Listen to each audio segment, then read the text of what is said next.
Bonjour et bienvenue à l'invité de Thierry Dim. Nous avons le plaisir d'accueillir aujourd'hui Thierry Kratzinger. Bonjour. Bonjour Monsieur Dim.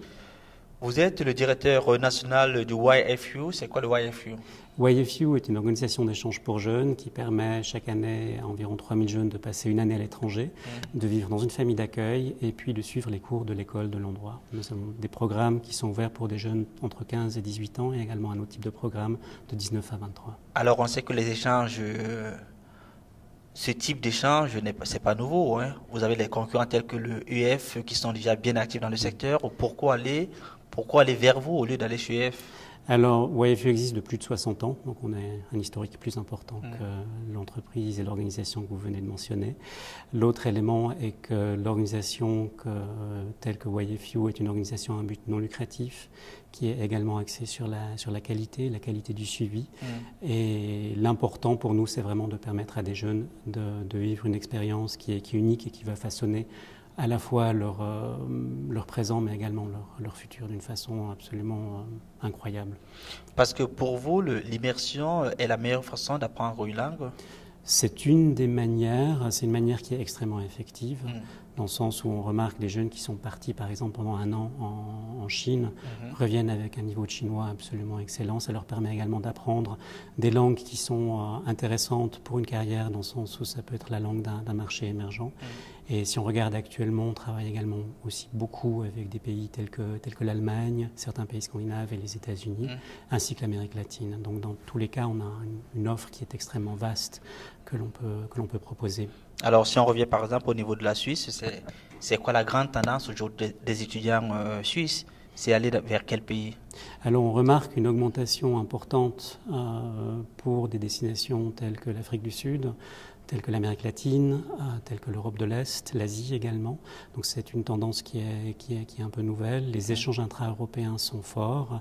Et puis la tendance générale aussi d'avoir un intérêt pour les pays anglophones reste une tendance forte. Mais en général, il y a une demande importante de pouvoir faire des séjours à l'étranger. Est-ce qu'il y a par exemple pour des programmes tels que le vôtre, est-ce qu'il y a un intérêt pour par exemple des entreprises? Alors l'intérêt pour les entreprises est le suivant, dans le sens où on forme des jeunes à un âge relativement tendre. Le fait de passer une année à l'étranger entre 15 et 18 ans, c'est une grosse expérience, c'est quelque chose de normateur dans la vie d'un jeune. Et l'intérêt pour les entreprises, c'est que si par la suite elles peuvent recruter ce type de talent, ils auront une compétence interculturelle forte, ils auront aussi une compétence forte de comprendre la culture d'un marché spécifique. Et ça, c'est un des avantages que l'on peut permettre, que l'on peut offrir à une entreprise. L'autre élément que l'on peut faire pour les entreprises, c'est de mettre sur pied des programmes où des entreprises peuvent acheter des participations à un programme et de permettre aux jeunes ou aux enfants d'un de leurs employés de partir un an à l'étranger avec nous. Est-ce que par exemple, ce vivrier que vous avez chez vous, une entreprise peut... Imaginons par exemple, je souhaite avoir quelques éléments, quelques collaborateurs qui parlent chinois. Est-ce que je pourrais venir vers vous dire, est-ce que vous avez ce type de profil chez vous? Est-ce qu'il est possible de faire cela? Alors, ça dépend de quel âge on parle, de nouveau. Donc, notre public cible sont des jeunes entre 15 et 18 ans. Donc, si on parle de collaborateurs qui veulent apprendre une langue telle que le chinois ou le japonais, et qu'ils ont, mettons, supposons 30 ou 35 ans, on n'est pas à la bonne adresse. Clairement, c'est pas notre public cible.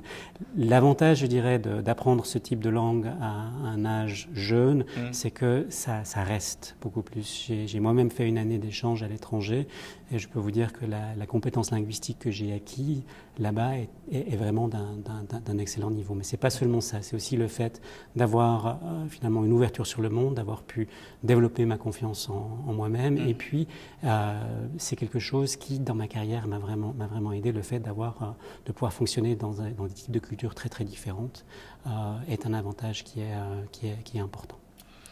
Merci, Monsieur Thierry Kratzinger. Merci, Monsieur Dim. Quant à vous, nous vous donnons rendez-vous très prochainement avec un nouvel invité. Au revoir.